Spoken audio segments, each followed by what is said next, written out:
I'm going to take a different turn here. I'm going to ask each of the panelists if they could just share with me something they've learned today that they maybe didn't know, or something they're going to borrow from one of their panelists and take back to their work today. Harrison, while you've got you, maybe you start.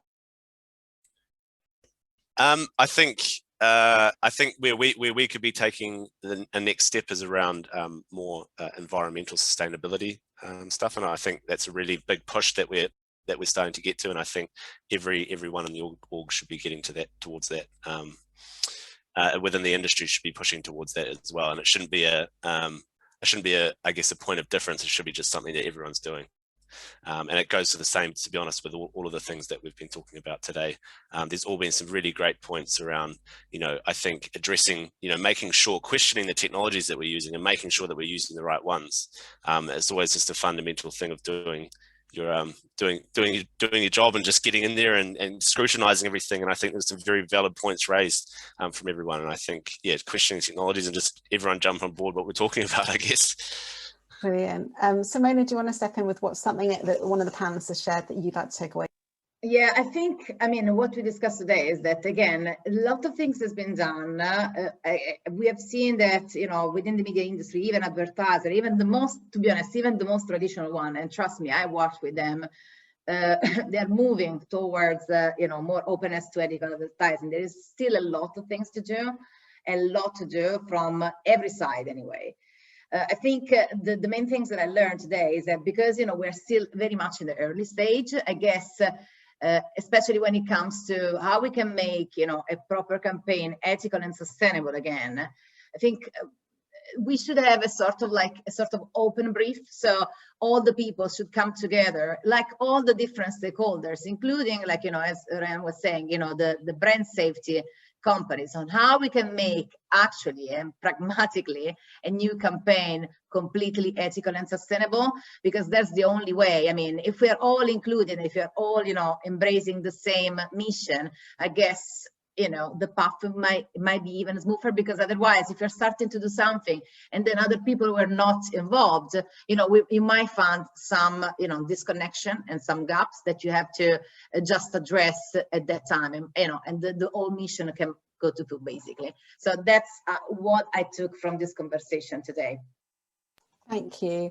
Ryan, what about something for you that's resonated? I really enjoyed Simona talking about the approach to environmental, concerns, or accounting for them media-wise, and Harrison's, perspective there on just agencies, I think, is super interesting. Maybe it's the American in me being the least informed here in terms of the impact.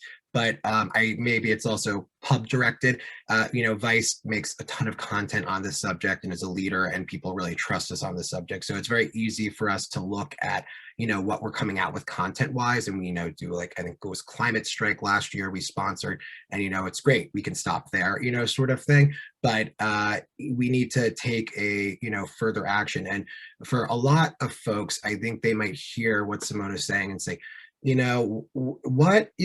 at the same time, you have to realize, how do we solve big problems? It's starting exactly what was put there, a methodology. Like, how do we break it apart? How do we even begin, what are the factors that influence here? And we have to be brave in taking that on and taking it on from multiple perspectives. And that conversation alone is very important. So for me, that gets me thinking of how can I affect that within my own world or my own sphere? It's not enough supporting the journalists that are telling the story directly. This is an indirect way that everyone gets on board with the mindset, but it really takes, and this is everything in the industry that's hard to solve, a methodology. What is the how and the why of what we're doing? And how are we going to judge this?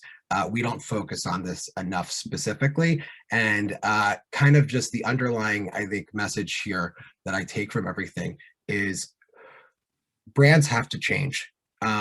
It's more on them at this point, to be quite honest.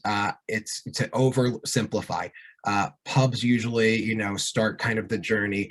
Agencies pick up, but it's going to take changing the targets that we choose, how we choose those targets, and the buying patterns. If I really have a hard time having a conversation if, when the answer to how have you changed the planning process is nothing, this is the whole thing.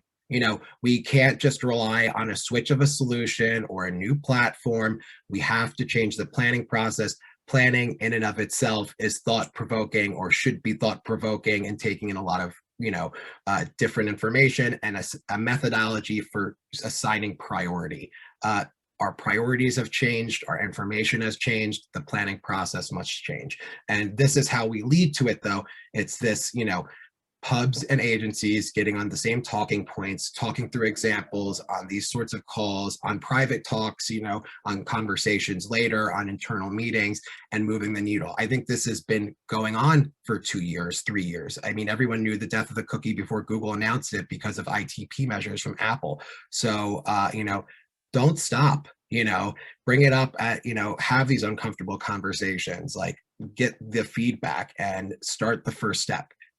There's no change without discomfort. So let's embrace that discomfort now so that we can get to a comfortable place later, because it has been an uncomfortable year.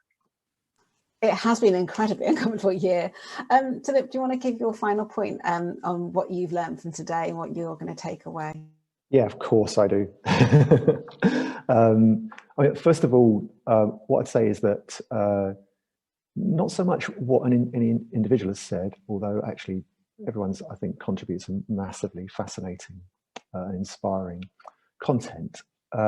What is interesting, I think, is that it's quite a unified point of view. And what I want to emphasize on that is that, I was part of the research of building the event, and we haven't just carefully selected, 3 or 4 people that have got a unified point of view. This is something that is sweeping through the industry, and very few people are either uninspired or unmoved or in disagreement with what this is about. So that would be my first point. The second point, just pick up a little bit from what Ryan was saying there. I think actually this is down to each part of the industry, first of all, to come together. But Ryan's talked about what brands can do, I want to talk about what publishers can do. Basically, I think the key is making this practical and workable for the industry. And I think that Harrison showed a very practical, workable example in the marketplace that is created there, where there isn't a big argument about the brand safety tools in that marketplace, is there? And there isn't a big argument about the funding of hate speech and the quality of the content that's being funded. Actually, I'm not going to say it's a small example, it's a big example actually, of the kinds of things that need to be created. But I would say that within that marketplace, you see the Ozone Project. That is a good example of publishers cooperating together. A little plug for Brand Advance. We are a group of publishers cooperating together to create these things. And I think that every part of the industry can look at that and say, okay, how do we make this work? And I'll just go back to the first point, which is like, why should we make this work? Well, because it's about a better business for you, but it's also about what kind of world you want to live in. So that's what I'm taking from today. Thank you so much to our panelists. I'm going to wrap up with a few points on that I've taken away today, and then I'll hand over to Jenna to close us out.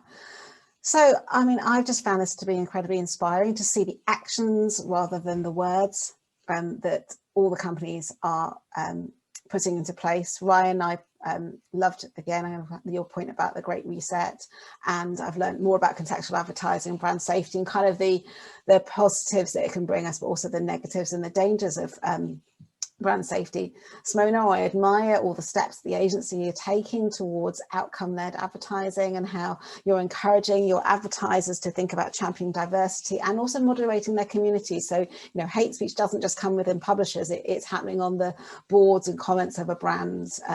Amazing the work that Nationwide did in this area to moderate hate speech towards their own advertising. Dilip, I think, you're going to be doing amazing work with Brand Advance, but your passion around ethical advertising and the good in humanity and the fact that, we can see where we came from and where we're going to.